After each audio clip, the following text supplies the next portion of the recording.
नमस्कार, मी अंकुश मुडे. आज आपण एका वेगळ्या विषयावरती चर्चा करतोय आणि विषय तसा फार गंभीर आहे, कारण प्रत्येक व्हिडिओमध्ये आपण एक वेगळ्या चेहऱ्यानं असतोय. आज मी गंभीर चेहऱ्यानं एक प्रश्न उपस्थित करतोय की आज राज्यामध्ये आपण जर बघितलं तर जे युवक आहेत त्यांची वय वाढत चाललेली आहेत आणि लग्न होत नाहीत, असा गंभीर विषय आहे. मागे सोलापूर जिल्ह्यामध्ये अशाच युवकांनी एक मोर्चा देखील कलेक्टर ऑफिसला काढला होता. बरेचसे गंभीर विषय अगदी विधिमंडळात पण गाजले. पण या मुलांची लग्न का रखडली जातात आणि का अशा समस्या उद्भवतात, याच अनुषंगाने चर्चा करण्यासाठी आपल्या समेत आटपाडीतील एक असेच युवक आपल्या सोबत चर्चेत आहेत. आणि त्यामध्ये महत्वाचा विषय म्हणजे असा की अशा जे युवक आहेत या युवकांचं नेमकी कुठली चूक होते की देव या लोकांना प्रचंड छळतो. असाच एक गंभीर विषय घेऊन आज आपण चर्चा करतोय. आपल्या समेत दादा आहेत, तर दादा त्यांची ओळख सांगतील. माझं नाव नवनाथ देशमुख, आटपाडी राहणार देशमुखवाडी, सांगली जिल्हा. तुमचं म्हणजे घरची परिस्थिती कशी आहे? आणि माझी मुळात पहिल्यापासून आमची परिस्थिती गरिबी असून म्हणजे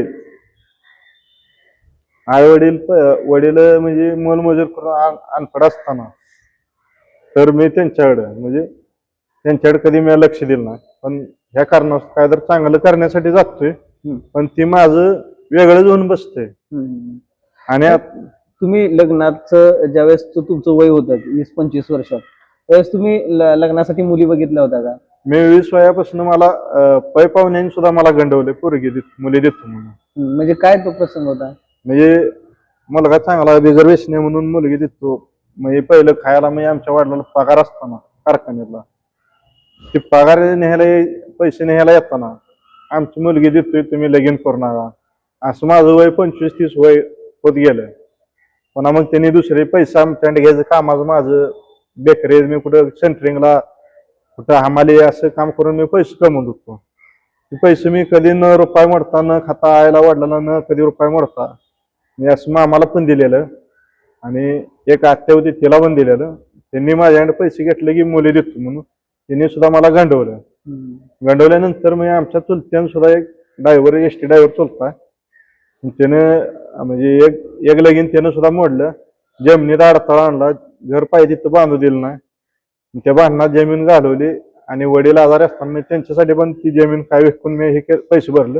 कोरोना या काळात मला कर्ज झालं, तिथनं कुठं थोडं रुटीन लागलं होतं. त्यावर मला एक एजंट भेटला. त्यानंतर त्यांनी मला ती मुलगी देतो म्हणून सांगितलं होतं. मुलगी 1 वर्ष झालं माझ्या माग लागल्यानं मी टाळाटाळी करत आलतो, पण झाले गेलं. मला ती केस झाली, सगळं झालं. कोर्टात पोलीस स्टेशनला गेलं, पोलिसांनी भरपूर सहकार्य केले, कोर्टाने पण हे केलेलं. पण विषय फक्त आता इथून पुढं 40 वय झालं तरी लोकांना लय मुलं आहेत अशी 40, 45, 50 पर्यंत चाललेली. एजंटमुळं, खास जे एजंट आहेत त्यांच्यामुळं ती मुली मिळणार झाली त्या सर्वांना. आपल्याला मुली बाहेर चालल्या, बाहेरच्या लोकांनी म्हणजे बाहेरच्या देशात. ह्याच्या मुली का कमी झाल्या तर बाहेरच्या देशात चालल्यामुळं. बाहेरच्या देशात म्हणजे काय नेमकं तुम्हाला? म्हणजे सर्व्हिसवाले बाहेरचे सर्व्हिसवाले बाहेर, मग गोरगरिबाची जी मुली होती ती पण सर्व्हिसवाल्याच पाहिजे म्हणते. मग आमच्यासारख्या मोलमजुरी करणाऱ्या माणसांनी कुठे जायचं? सर्व धर्मात 50-100 मुलं प्रत्येक गावात आहेत, बरोबर. यांनी कुठे जायचं? यांच्यासाठी सुद्धा सरकारने एक कायदा मांडला पाहिजे की एजंट हा विषय संपवून टाकला पाहिजे. ही जी एजंट आहे, तुमचा संबंध कसा आला एजंटाशी? एजंट इथं म्हणजे हॉटेलात मी इथं बाजार पटकनात कायम असतो भाजी मंडईत, त्यामुळे त्याचा संबंध आल्यामुळे ती ओळख आमची होती 1 वर्ष 1.5 वर्षाची. मग त्यानं ते हे केलं होतं, ते आत गेलाय जेलमध्ये सगळा विषय. त्यानं ती जमवतो म्हणून वर्षभर टाळाटाळी केली हा विषय. बरोबर. आता तुम्ही काय सल्ला द्याल? म्हणजे जे युवक आहेत बाबा, ज्यांचं वय वाढणे काही त्यांची चूक नाही. वय वाढलं ही गरिबी, ही परिस्थिती, ही काय आमची म्हणजे सर्व मुलांची चुकी नाही. काय गोष्टी आई वडिलांची पण चुकी नाही. माणूस टेन्शन मध्ये येऊन दारू पिणे, सिगरेट वडणे, गांजा वडणे हा विषय चालू झालेला आहे भरपूर. मग हा विषय बंद करून दारू गांजा एजंट बंद करून तुम्ही चांगल्या नोकरी द्या, आज आमच्यासारख्या माणसाला नोकरी नाही, रोज रानात गेलं तर काम मिळत नाही, आज हिंडावं लागतं लोकांचं कर्ज. मग ह्याला सरकार याला हे आहे ना. आता तुमचं किती कर्ज आहे तुमच्यावर आणि ते कशामुळे झालं? ह्या लग्नामुळे मला पण कर्ज झालेला आहे आणि माझा एक व्यवहार झाला जमिनीचा, त्या जमिनीत सुद्धा मला एका चांगल्या मोठ्या व्यक्तीने गंडवलेला आहे 10 लाखाला. किती कर्ज आहे टोटल तुमचं? आता माझ्यावर कर्ज आहे 5 लाख रुपये टोटल.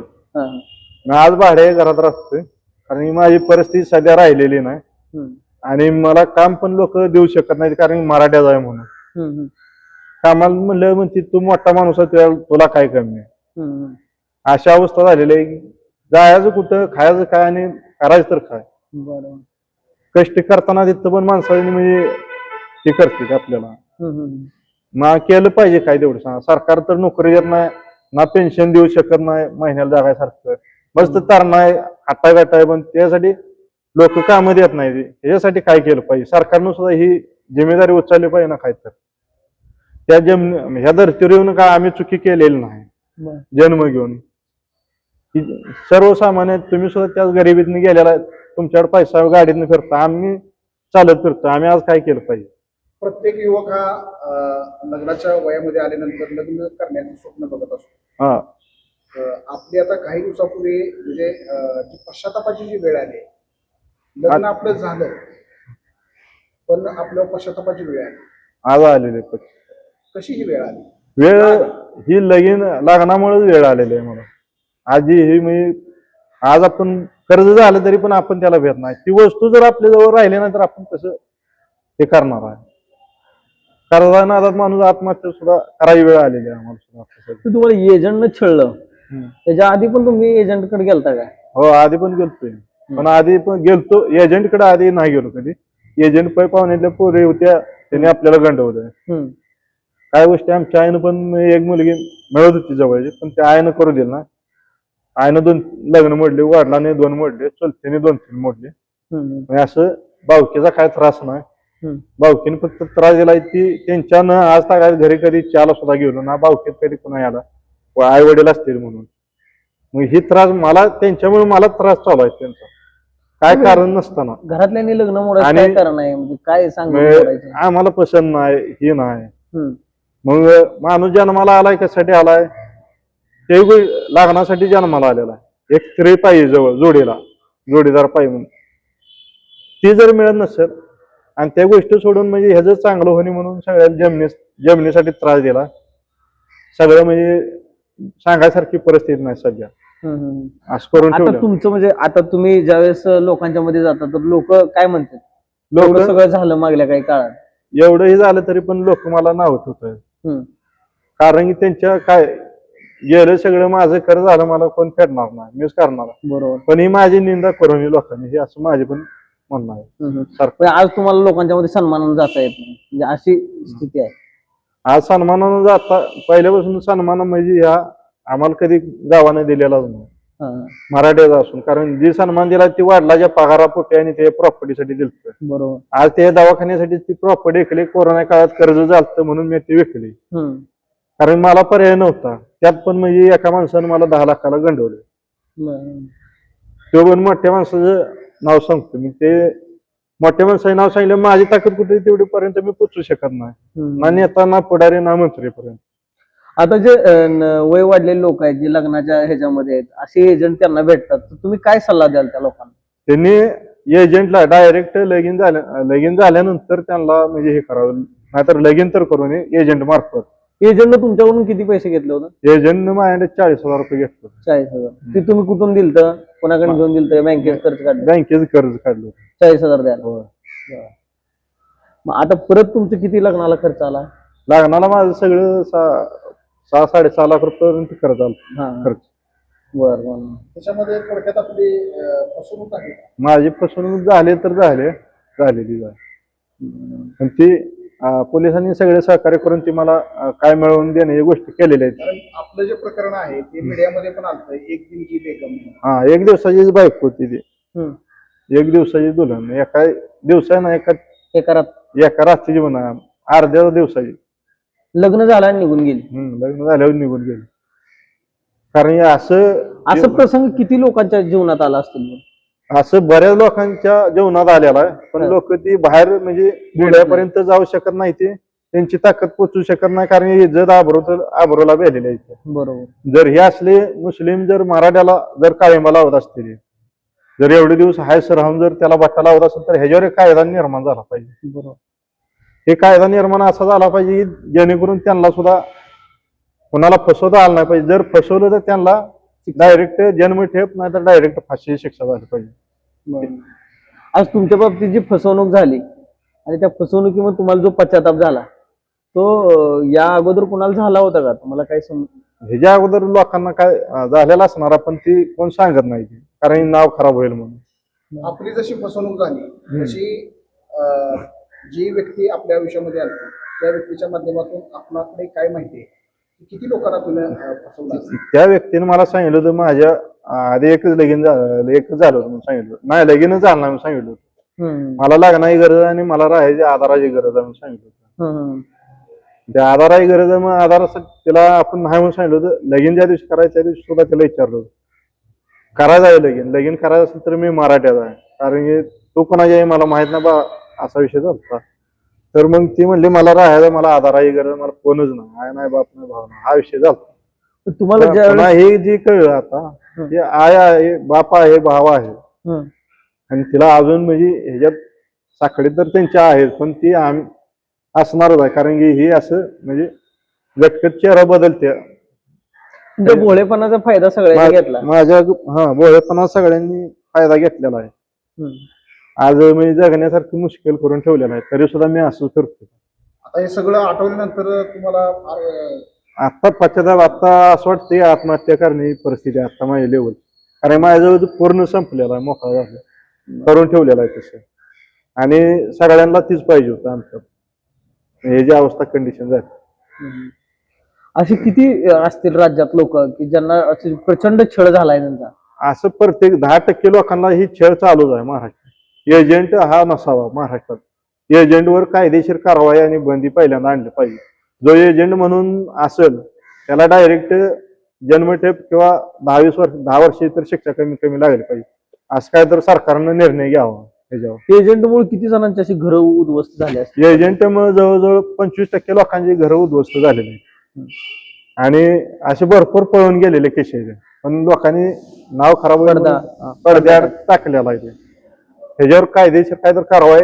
आता तुमची घरची परिस्थिती कशी आहे, म्हणजे तुम्ही आता राहताय कुठं? घरची भाडे खोलीत आहे. आता मी राहतो बहिणी बशी आमच्या, कारण माझे खोली सुद्धा खाली करायला लावली मला या गोष्टीमुळे. काय झालं तिथं? म्हणजे ही तू असं केलं म्हणल्यावर ही पोलीस येतील, हे पुन्हा आम्हाला म्हणजे डिपार्टमेंट येईल, पुन्हा आम्हाला पण त्रास होईल तुझ्यामुळं.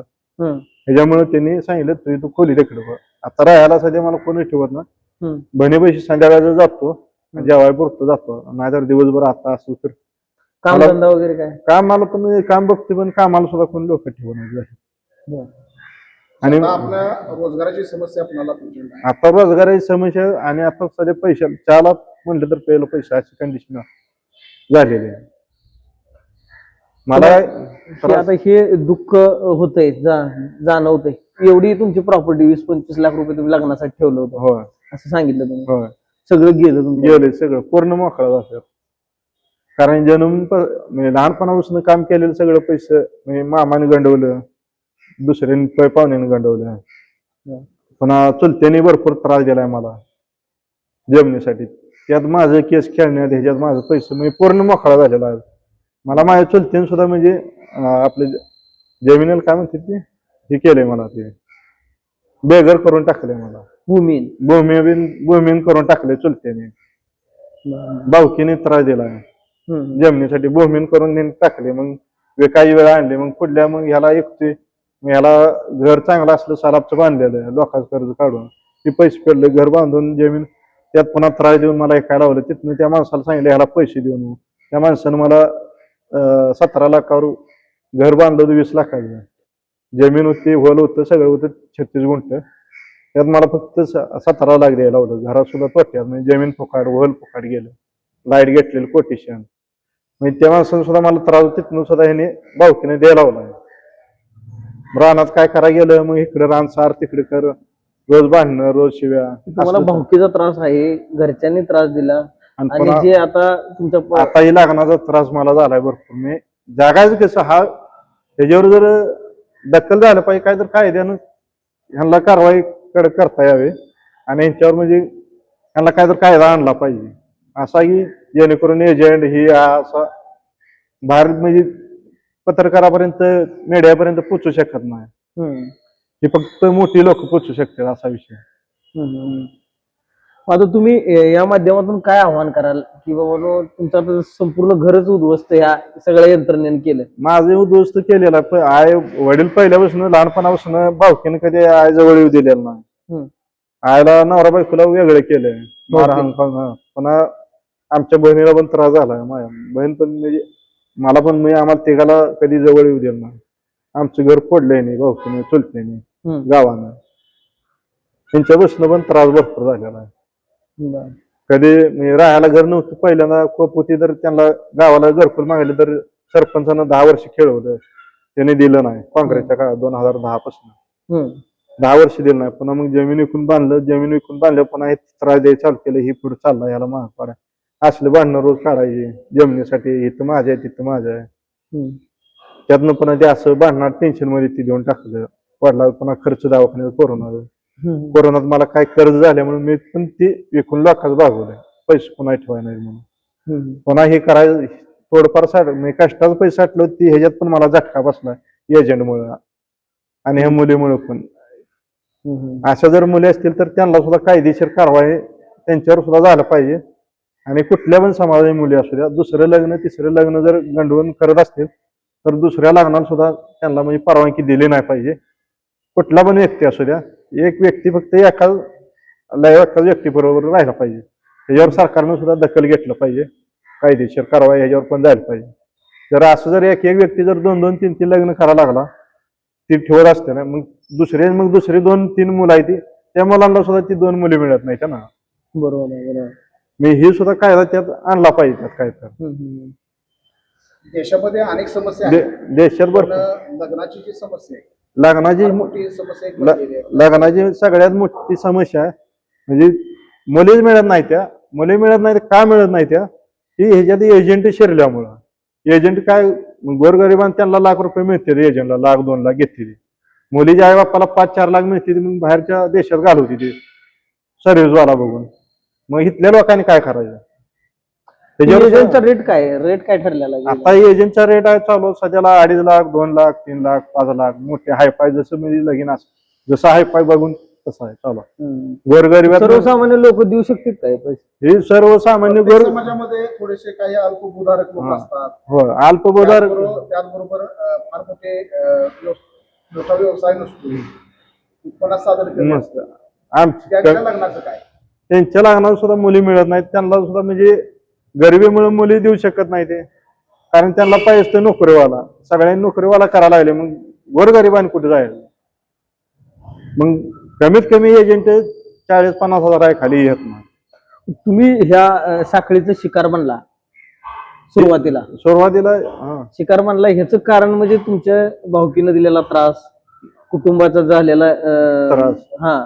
कुटुंब वेगळं झालं त्याचा एक परिणाम, असे एक 2-3 परिणाम झाल्यामुळे तुमच्या या जी साखळी होती त्याचा शिकार तुम्ही बनला. शिकार बनल्यानंतर तुमच्या म्हणजे जी भावकी किंवा जी परिसर आहे त्या परिसरामध्ये कसं वातावरण होतं किंवा काय होतं? त्यांच्या चेहऱ्यावर आनंद होता. कारण हे जे सगळं मी हे बाद झाला पाहिजे, मी चांगलं हे चाललं नाही पाहिजे हे असं ठरवून जायचं. तुम्हाला आता हे सगळं घडलं, तुम्ही एक दिवस लग्न केलं, परत ती मुलगी निघून गेली, त्यानंतर तुम्हाला कसं समजलं की बाबा आता आपण हे केलं पाहिजे? म्हणजे काय नेमका प्रसंग घडला? तो प्रसंग म्हणजे गाव काय लोकांनी आटपाडीतल्या लोकांनी म्हणजे पाहुण्याने ह्याने उचलून धरल्यामुळे मोठा हे म्हणजे पकडले गेलं नाही तर ही गावात नव्हते, हे कळलं नव्हते. कुठल्याही मुलगी ही तुम्हाला कसं कळलं? मला मुलगी ही फक्त का नाही कळले ना, मला फक्त सांगितलं होतं बाबर पाहून होतं ते जवळच, त्याने सांगितलं माझ्या मिळून पोरग्याने आपल्या तिघाशिवाय कोणालाही कळू द्या ना, तर मी 4 माणसं घेऊन हे व्यवहार करणार होतो, पण ती झालंच नाही शक्य. त्यांनी किती पैसे घेतले तुमच्याकडून? माझ्याकडे 40,000 रुपये घेतले. लग्न झाल्यावर किती दिलं? लग्न झाल्यावर लग्न व्हायच्या त्या दिवशी दिलत आधी काय लग्नाला किती लोक होते उपस्थित? लग्नाचं काय तर सांगता येत नाही. तुमच्या लग्नाला किती लोक उपस्थित होते? आमचे सगळे बाकी दुसरं कोण नव्हतं. चौघच. चौघ नाही पाहुण्यातले तेवढे म्हणजे भाव आहे तेवढे असं. तुम्ही परत पै पाहुण्याने उचलून धरला विषय तुमचा. पाहुण्यांना गाववाल्याने उचलून धरा, तालुक्यातल्या माणसाने हा. असल्या गोष्टी घडू नये म्हणून. तुम्हाला आता न्याय मिळाला? न्याय मिळाला मला, पण न्याय दिलाय भरपूर दिला. पोलिसांनी भरपूर सहकार्य केले, कोर्टाने पण भरपूर सहकार्य केले. त्याचा काय बदल नाही. फक्त आता तुमच्यावरती उपासमारीची वेळ आल्या, याला कोण जबाबदार आहे असं तुम्हाला वाटतं? आता ह्याला उपासदार मारा एजंट आणि भावकी दोन आणि एक चुलत, ह्याच्या इतर दुसरं कोणी सुद्धा नाही. आता तुम्हाला रोजगार कोण देत नाही, आता तुम्ही हे जीवन कसं जगणार? सरकारकडून तुम्हाला काय अपेक्षा आहेत? सरकारनं कुठेतरी आम्हाला नोकरी द्यावा. आम्हाला काय म्हणजे मागून म्हणजे आम्हाला कुठेही त्यांनी कामाला लावू द्या, आम्ही काम करून खायला तयार. फक्त आम्हाला कष्टानं पाहिजे, आरामचं नको आहे. ही आमची सरकारला विनंती आहे माझी. अशी बरीच लोक आहेत ज्यांना नोकरी मिळत नाही, ज्यांना लगीन होत नाही, लग्नासाठी भटकते एजंट 1000 घे, 2000 घे, 5000 घे, फी द्यायला लागत्या. असलं चालू आहे आता सध्या. पण ते आपण तिथं म्हणजे डिपार्टमेंट पर्यंत एवढं जर सगळ्यांनी जायचं म्हटलं तर ती कुणा काम करणार आहे. या व्हिडिओच्या माध्यमातून आपल्याला कोणी रोजगाराची जर संधी दिली तर आपण रोजगार करण्यास तयार आहे. कोणत्या प्रकारचे आपण काम करू? आता सध्या आपण एकच करू शकतो, कारण आपल्याला जरा थोडा त्रास आहे म्हणजे मोजकाड्याचा ह्याचा वगैरे. त्यामुळे 5 मेन मध्ये किंवा दुसरं काय तर हलकं काम करू शकतो सध्या. म्हणजे पोटाचा त्रास आहे म्हणजे ह्याच्यामुळं पहिलं काम केलंय ना उचलीचं आम्हाला हे लोकांच्या सेंटरिंगला जाणे असलं पाठी उचलल्यामुळे जरा पोटाचा त्रास आहे सध्या. हे सांगू शकत नाही आपण कोणाला. आपल्याला कुणी मदत केली तर आपण मदत स्वीकारावी. मदत असं स्वीकारणार नाही, कारण कष्ट करून मी स्वीकारायला तयार आहे. ते म्हणतात की पैसे स्वरूपात मी मदत घेणार नाही, मला तुम्ही एखादी गोष्ट करायला लावा, त्यातनं मी स्वीकारू. तुमचं काम काय असेल ते करायला लावा, मी त्यातनं मदत घेतो. तशी मला मदत करा. तुम्ही काम लावा, काय पण लावा, त्यातनं मला मदत करा काम. तुम्ही पहिल्यापासूनच तुमचा स्वभाव असा आहे का? नाही, माझा पहिल्यापासून हीच स्वभाव आहे आणि ह्याच्यात काय माझा बदल नाही अजूनपर्यंत. त्या स्वभावाचाच गैरफायदा घेत गेला. मला स्वभाव आहे असं. पहिल्यापासून माझा हा भोळेपणाचा फायदा घेतलेला, त्यामुळे तुम्ही आता सध्याला अडचण. त्यामुळेच अडचण आहे. गोळापणात राहिल्यामुळे आणि त्यात सगळ्यांनी मी अडचणीत आणल्यामुळे सहज पण आम्ही विश्वास ठेवतो.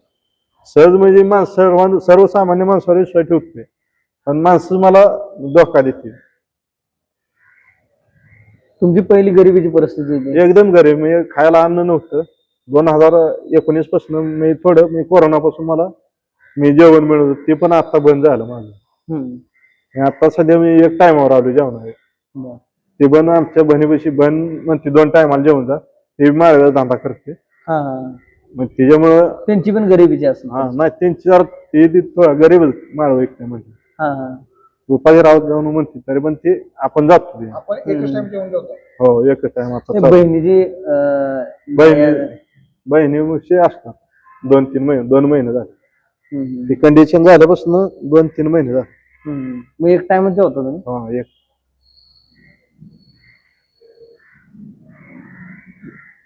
तर हे होते देशमुख दादा, यांनी त्यांचा जीवनपट सांगितला. प्रत्येकाच्या जीवनामध्ये संघर्ष आहे. त्यांची गरिबीची परिस्थिती होती. आता गरिबी हा शाप आहे का? प्रत्येक माणसाच्या जीवनामध्ये गरिबी येते आणि आता काही लोकांचं कुटुंब देखील गरिबी उद्ध्वस्त करते. हे यांच्याकडे बघितल्यानंतर आपण आज ते एक टाइम जेवतात, त्यांना राहायला आता घर नाही. ज्या भाड्याच्या खोलीत राहत होते त्या देखील खोली मालकाने त्यांना घराच्या बाहेर काढलं. का तर त्यांच्या बाबतीत एक प्रसंग घडला. आता लग्न करणे किंवा लग्न करण्याचा विचार करणे हा गुन्हा आहे का? म्हणजे आज जर आपण बघितलं तर महाराष्ट्रापुढे सर्वात मोठा जर प्रश्न कुठला असेल तर मुली मिळत नाहीत, हा सर्वात मोठा प्रश्न आहे. आणि काही जे एजंट आहेत, दलाल आहेत, ही लोक याचा गैरफायदा घेतात आणि त्यांच्या भोळेपणाचा गैरफायदा घेऊन त्यांची कशा पद्धतीने लूट करतात हे आपल्या समोर जे उदाहरण आहे त्यातून त्यांनी मांडलेलं आहे. तर आपण दुष्काळ, बेरोजगारी गरिबी, त्यानंतर जर महत्वाचा आणि गंभीर प्रश्न कुठला असेल तर तो प्रश्न आहे की लग्न. हा आता खूप गंभीर प्रश्न आहे. तर माझ्या तालुक्यातल्या किंवा परिसरातल्या लोकांना एक आव्हान आहे, या दादांना आपल्याला जी काही मदत करता येत्या ती मदत आपण करूया. आणि त्यांचं जे कुटुंब उद्ध्वस्त झाले या सर्व प्रक्रियेनं त्यांच्या कुटुंबाला वेगळ्या पद्धतीचा एक म्हणजे वेगळा त्यांच्या कुटुंब पूर्ण उद्ध्वस्त होण्याच्या ह्याच्यावरती आहे किंवा झालंय. तर ह्यांना आपण एक आधार देऊया, धीर देऊया आणि सर्वांनी मिळून यांना काय मदत करता येत्या का यावरती आपण प्रयत्न करूया. धन्यवाद.